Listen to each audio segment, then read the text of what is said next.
자음과 모음 출판 박하령 장편소설 발버둥 치다를 들려드리도록 하겠습니다. 쥐가 된 기분, 정말 어이없다.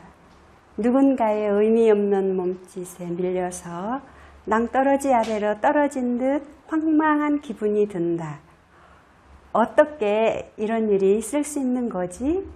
한 마리 쥐가 되어 쫓기듯 건물 밖으로 뛰어나온 나는 무작정 버스에 올라탔다.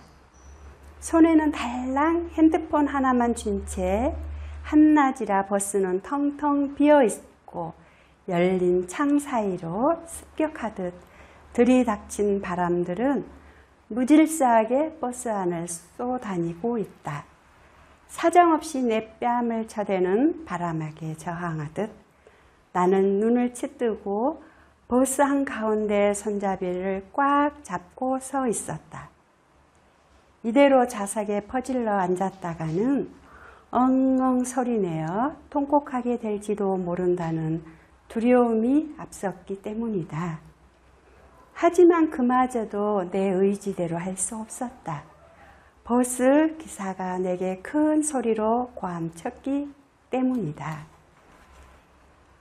거기 학생 앉아!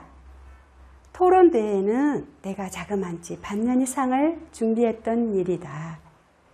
예선부터 오늘의 본선에 이르기까지 꼬박 반년하고도 15일이 걸렸다. 엄청난 시간을 투자했을 뿐만 아니라 대외적으로도 이제 널리 자랑질을 해놓은 터라 나름 욕심을 가지고 준비해온 일이다. 그런데 어느 순간에 포기하게 되다니 분하고 약이 올라서 미칠 지경이다. 버스 안에서 발을 굴려서라도 내 분노를 털어내고 싶지만 유일한 승객인 나를 백미러로 주시하고 있는 버스기사가 또 한 소리 할 게 뻔하다. 거기 학생 뭐해? 하고 좀 전에 내게 곰칠 때 기사는 그 상황을 충분히 즐기는 것처럼 보였다. 차창 밖으로 시야를 돌리고 아무리 머릿속을 텅 비우려 애써도 눈치 없는 기억은 조금 전 일을 또렷하게 떠올린다. 덕분에 얼굴은 벌개지고 눈에는 순식간에 눈물이 흥건히 고였다가 아래로 낙하한다. 하지만 난 손을 올려 닦지 않는다. 울고 있다는 사실을 스스로 인정하는 것조차도 치욕적이다. 분노는 접수하지만 슬픔은 거절한다. 분노와 슬픔은 엄연히 분야가 다르므로 내가 몸소 토론대회를 포기하긴 했으나 일이 이렇게 되도록 큰 그림을 그린 내가 아니므로 결국 난 오롯한 피해자다. 그러므로 내게 벌어진 이 일을 슬픔으로 받아들이는 건 너무 자존심 상하는 일이다. 난 단지 분노할 뿐이다. 분노를 이기기 위해 껌을 씹듯이 질겅질겅 노래를 흥얼거린다. 난 대문 밖으로 갈 거야. 세상 밖으로 신나게 밖으로 나아갈래. 땅을 치고 오르는 봄 아지랑이 같은 노래다. 노래 가사의 전후를 살펴보면 대문 밖으로 나가 세상 속으로 뛰어든다는 의미에서 좋아했는데 지금 나에겐 다른 의미로 간절하게 받아들여진다. 이곳이 아닌 또 다른 세상 밖 어딘가로 도망쳐 아무도 모르게 숨을 은신처가 내겐 필요하다. 나 자신조차 잊어버릴 수 있는 그런 곳이면 더욱 좋겠다. 세상 밖은 어디인지 그곳이 어떤 곳인지 지금 이곳만 아니면 된다. 지금 이곳에서의 나는 막연하게 그 누군가 어딘가를 향해 지독하게 저기를 받고 싶다는 생각뿐이다. 왜냐? 아까도 말했다시피 이건 내 잘못이 아니니까. 그럼 나의 이 지독한 저기를 받아야 할 사람은 누구? 애써서 답을 궁리할 필요도 없다. 답이 너무 뻔하니까. 하지만 인정하기 껄끄러운 사실이라 외면할 따름이다. 정말이지 엄마, 아빠에게 화내고 싶지는 않다. 그러기에 나는 이미 너무 많은 것을 안다. 뻔히 아는 사실을 가지고 쇳때 쓰듯이 또 투정 부릴 나이는 지났단 소리다. 말 그대로 머리가 커버렸으니까. 화는 나지만 화를 내서는 안 된다는 도덕적인 당위성까지도 이해하고 있다. 그러니 조물주를 원망하는 게 맞다. 왜? 그분이 나를 우리 엄마 아빠의 딸로 세팅해 놓았으니까. 하지만 그마저도 마음에 쏙 드는 결론은 아니다. 조물주는 내 저기의 대상이 되기에는 너무 추상적이다. 저기는 내 쪽에서 내 던져지고 할 일이 아니다. 저기라는 건 저기를 받은 자가 괴로워하거나 구체적인 피해를 입은 모습이라도 확인되어야 그 가치가 발휘되는 건데 조물주는 확인이 불가능하다. 젠장. 차라리 담벼락을 발로 차는 게 낫지. 조금 전에 벌어진 일을 이야기하자면 이렇다. 토론대회가 시작되기 전 교육청 화장실 거울 앞에서 앞머리를 열심히 띄우고 있는데 노랑머리 여고생과 그 친구가 불쑥 들어왔다. 그 애들도 나처럼 꽃단장이 목적인 듯 들어서자마자 거울 앞에서 바짝 붙어 섰다. 봤어? 그 똥색 한복 입은 아줌마 손 버둥치면서 버벅거리던 거. 자기 딸 응원 왔대. 에이, 설마 그 아줌마 딸이 토론대회에 나왔다고? 이렇게 손 버둥치면서 해? 그게 말이 돼? 난 대번에 알아먹었다. 노랑머리가 말한 똥색계랑 한복을 입은 사람이 우리 엄마라는 걸. 수어를 하는 엄마를 보고 노랑머리는 손버둥친다고 나름의 표현을 하고 있다. 수어는 엄밀한 언어이것만 정말 무식하기 짝이 없는 예다. 게다가 농아에 따른 무조건 농아일 거라고 생각하다니 무식의 정점을 찍는다. 정말 화가 났다. 그러므로 그 애를 향해 흰자가 허옇게 드러나도록 눈이라도 흘겨야 마땅하건만 난 그러지 못했다. 그 순간 난 엄청난 본능의 힘에 이끌려 도망칠 궁리를 하기 시작했다. 띄우던 앞머리를 사정없이 아래로 다시 빗어내리고 조용히 뒤돌아 나섰다. 그 애가 전한 그 사실만으로도 온몸이 오그라들어서 노랑머리에 대한 분노 따위는 들어설 자리조차 없었다. 이런 엄마가 오다니 오시지 말라고 아침에 그토록 수없이 못 박아 말했건만 엄마는 나와 눈을 맞추고 고개를 끄덕이면서 걱정하지 말라고 내게 다짐했었다. 손가락까지 걸어놓고서 기어코 왔다.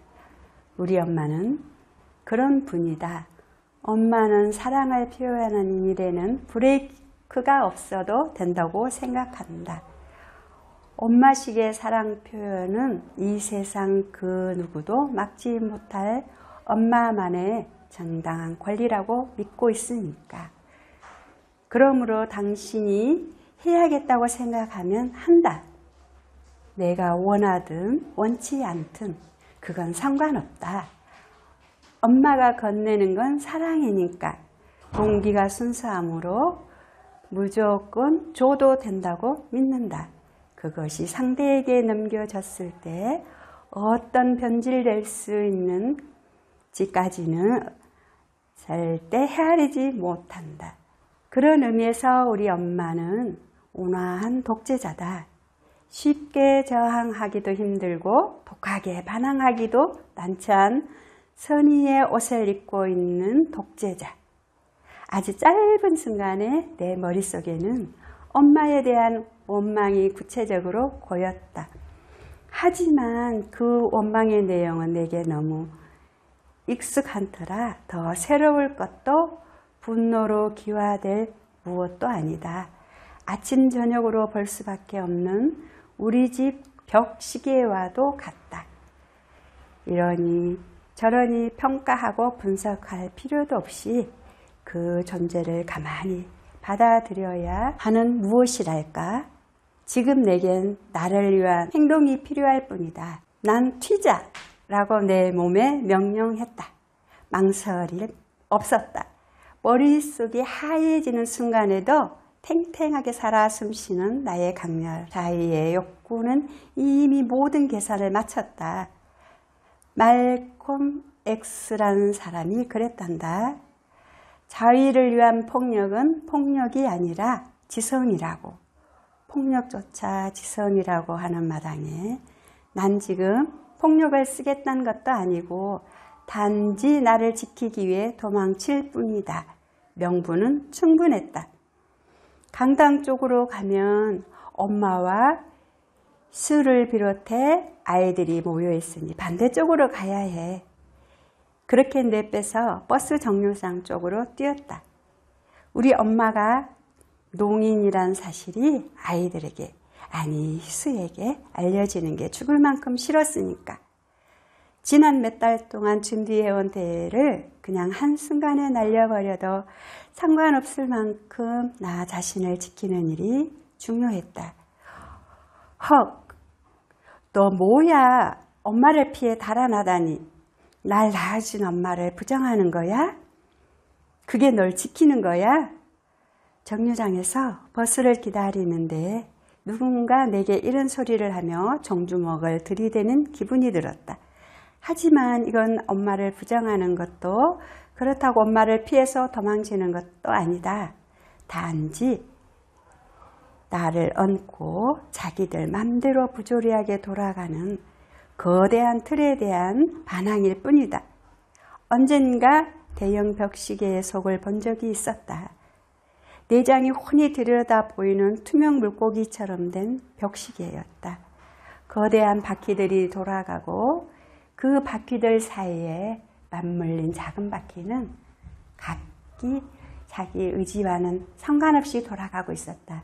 다소 무기력해 보이는 그 바퀴, 난 그 바퀴처럼 운명의 거대한 틀에 엮여 돌아가는 작은 바퀴였을 뿐이다. 그러니 잠시 튕겨나와 도망을 치는 이 정도의 자유의지는 존중받아야 한다고 생각한다.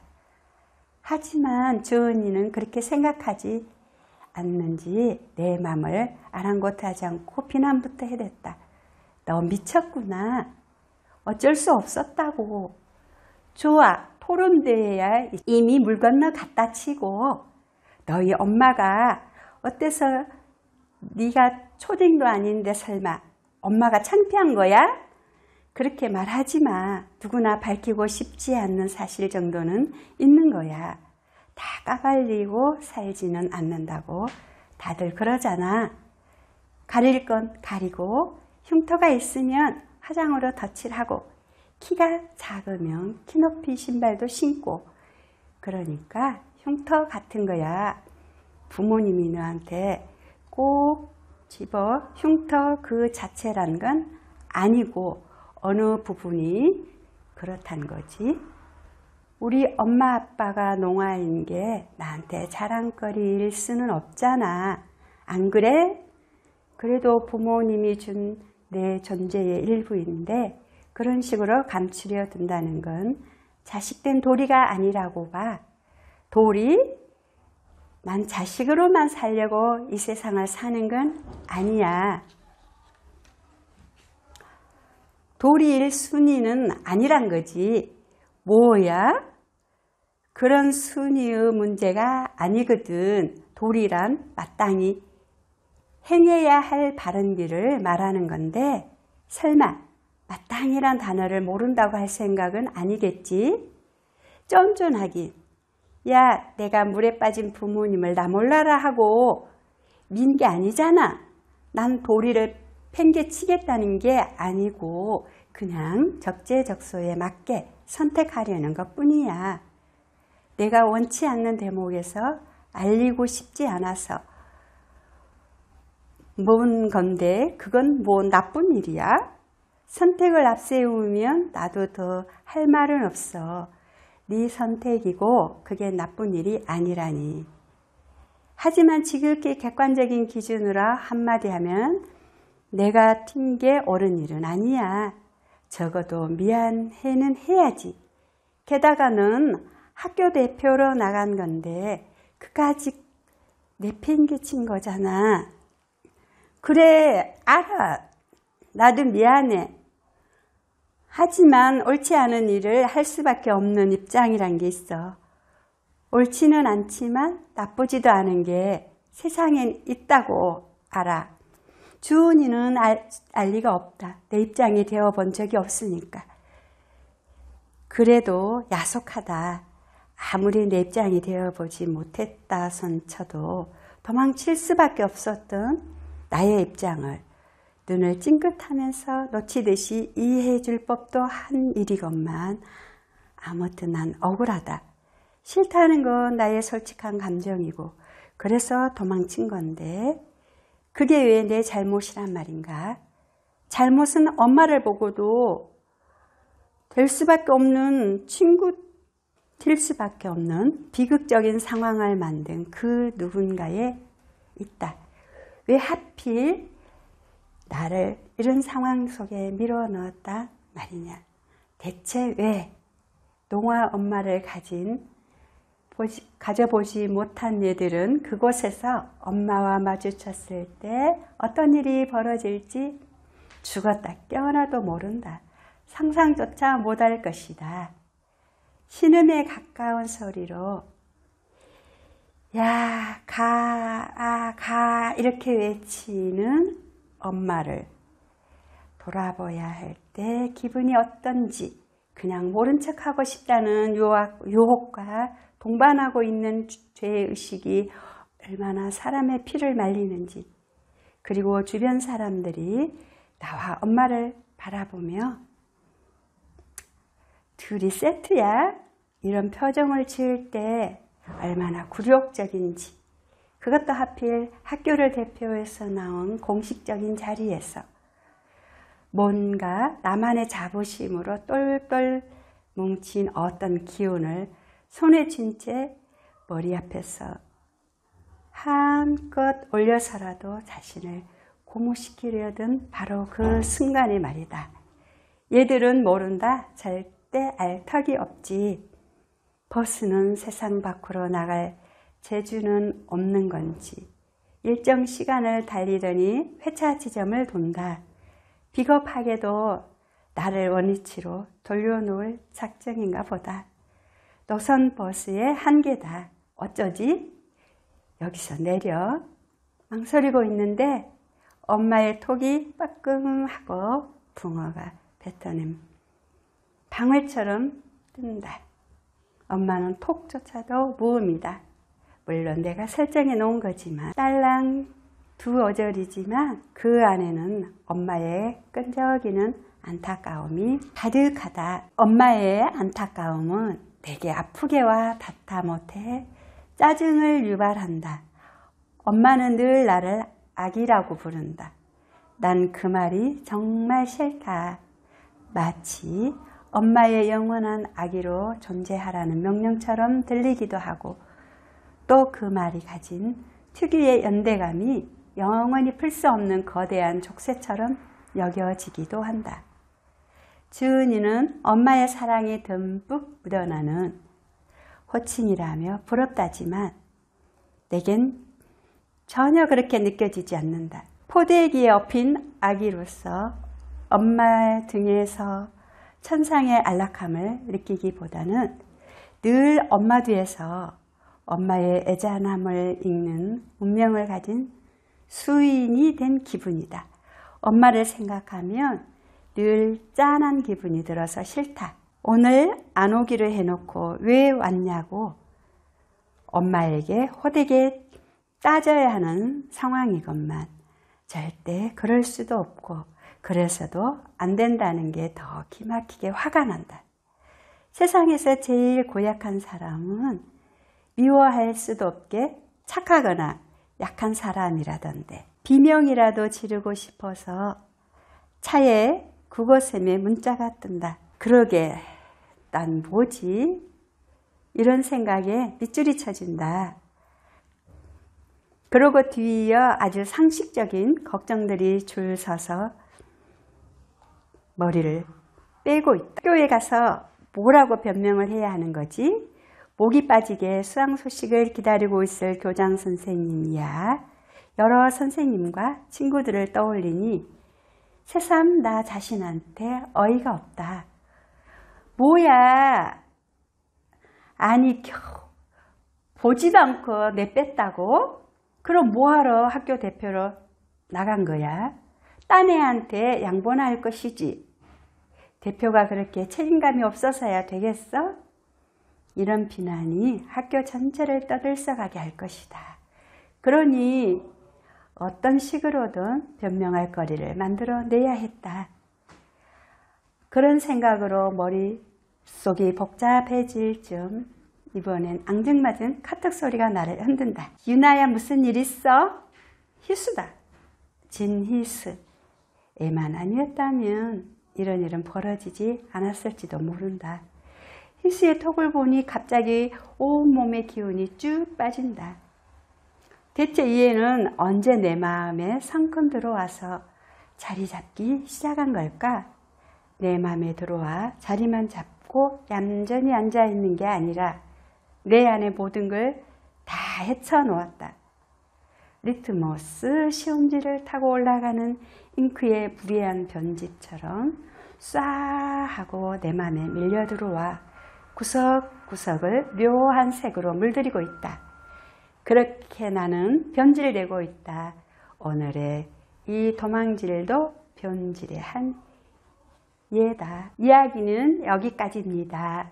뒷이야기가 궁금하신 분은 개금복지관, 개금마을도서관에서 빌릴 수 있습니다. 감사합니다.